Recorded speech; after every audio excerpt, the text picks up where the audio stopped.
সরকারের নানান উদ্যোগের পরও বাজার দাম কমছে না কিছুতেই। সিন্ডিকেটের কারসাজিতে একটার পর একটা পণ্যের দাম বাড়ছে। যদিও পণ্যের দাম নিয়ন্ত্রণে রাখতে সরকার আমদানিকৃত বিভিন্ন পণ্যের শুল্ক প্রত্যাহার করেছে। ভোক্তা অধিকার, বাণিজ্য মন্ত্রণালয় এবং বিভিন্ন জেলা পর্যায়ে গঠিত টাস্ক ফোর্স কমিটি বাজার মনিটর করছে। এরপরেও কোনো সুফল মিলছে না ভোক্তাদের। দাম বেড়ে আলুর দাম এখন আকাশচুম্বী। বাজারে ৭০ টাকার নিচে আলু মিলছে না, এমনকি অর্ধেক দামে আমদানি করা আলুও কিনতে হচ্ছে দ্বিগুণ দামে। অথচ কৃষি বিপণন অধিদপ্তরের তথ্য মতে প্রতি কেজি আলুর উৎপাদন খরচ ১৩ টাকা ৯০ পয়সা।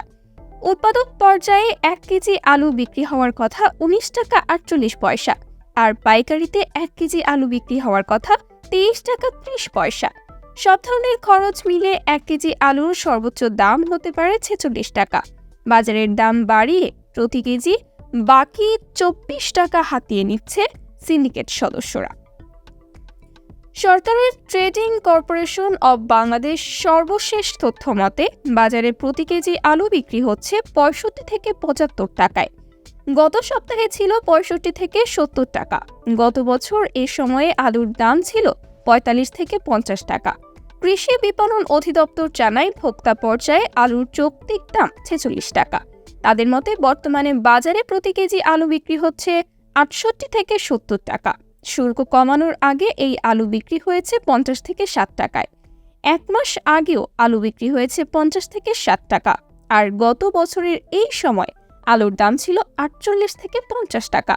অর্থাৎ গত বছরের তুলনায় আলুর দাম বেড়েছে ৪০.৮২%। Consumers association of Bangladesh cab সাধারণ সম্পাদক অ্যাডভোকেট হুমায়ুন কবির ভূঁইয়া বলেন, অসাধু আলু ব্যবসায়ীরা সারা দেশের মানুষকে জিম্মি করে রেখেছে। অসাধু এসব আলু ব্যবসায়ীদের কারণে আলুর দাম কমছে না। এক্ষেত্রে অনেকখানি দায়ী কোল্ড স্টোরেজ ব্যবসায়ীরা। আলু প্রতি কেজি লাভসহ দাম নির্ধারণ করে দিলেও তারা তা মানছে না। ব্যবসায়ীরা আলু পচিয়ে নদীতে ফেলে দেয়, তারপরও বাজারে কম দামে বিক্রি করছে না। তারা মনে করছে ৭০ টাকা আলু বিক্রি করলে দ্বিগুণ লাভ হবে। গত ৫ সেপ্টেম্বর এক প্রজ্ঞাপনে এনবিআর আলু আমদানিতে বিদ্যমান ২৫% আমদানি শুল্ক কমিয়ে ১৫% নির্ধারণ করা হয়েছে। একই সঙ্গে আলু আমদানিতে যে ৩% নিয়ন্ত্রণমূলক শুল্ক আছে তা সম্পূর্ণ প্রত্যাহার করা হয়েছে। আলু আমদানিতে এই শুল্ক সুবিধা বহাল থাকবে ৩০ নভেম্বর পর্যন্ত। এসব সুবিধা নিয়ে টনে টনে আমদানি করা আলু বাজারে বিক্রি হচ্ছে ৭০ টাকায়।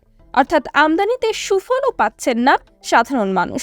অসাধু ব্যবসায়ীরা কম দামে আমদানি করে বাজারে প্রচলিত দামে বিক্রি করছে। ক্রেতারা জানান, নিত্যপণ্যের ঊর্ধ্বগতির বাজারে একসময় আলুই ছিল গরিবের ভরসার জায়গা।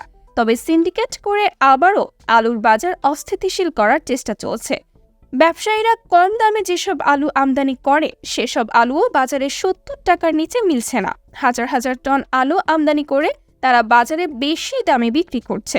এতে সরকার এবং ভোক্তা প্রতারিত হচ্ছে।